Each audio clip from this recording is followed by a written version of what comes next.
في موسم من مواسم الأمل سنة 1959 كان الرجاء البيضاوي قريب بزاف من أول لقب في البطولة الوطنية. فريق شاب كيحلم بالتتويج وكيقاتل في بطولة كانت جديدة على البلاد، حيث كانت فقط السنة الرابعة من بعد الاستقلال. الموسم كان مشدود والمنافسة كانت قوية بين 4 ديال الفرق: الرجاء، النادي القنيطري، الجيش الملكي والوداد. كل ماتش كان صعيب وكل نقطة كانت كتحسب بجوج حسب نظام التنقيط ديال داك الوقت. لكن الأمور تعقدت أكثر من بعد ما حسنية أكادير انسحب من البطولة بسبب الزلزال اللي ضرب المدينة، وهذا الانسحاب خلى النتائج ديالو كلها تلغى وبدل ترتيب الفروق بشكل كبير.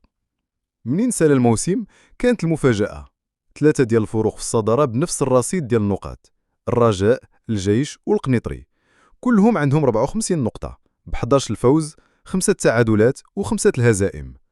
لكن الفرق اللي كان خاصو يحسم هو النسبة العامة اللي كتحسب الفرق بين الأهداف المسجلة والمستقبلة. الرجاء كان متفوق فيها بوضوح، زائد 18 مقابل زائد 16 للجيش وزائد 15 للنادي القنيطري. وهنا بالمنطق الرياضي الرجاء خاصو يكون هو البطل. ولكن الجامعة الملكية لكرة القدم خرجت بقرار مفاجئ: تنظيم دوري مصغر بين الفروق الثلاثة.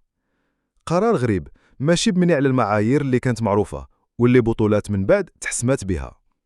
الرجاء شاف أن القرار فيه ظلم وسماه ولد غير شرعي في أنظمة ناقصة، ورفض يشارك في هذا الدوري حيث اعتبروا أنه ما عندوش مبرر.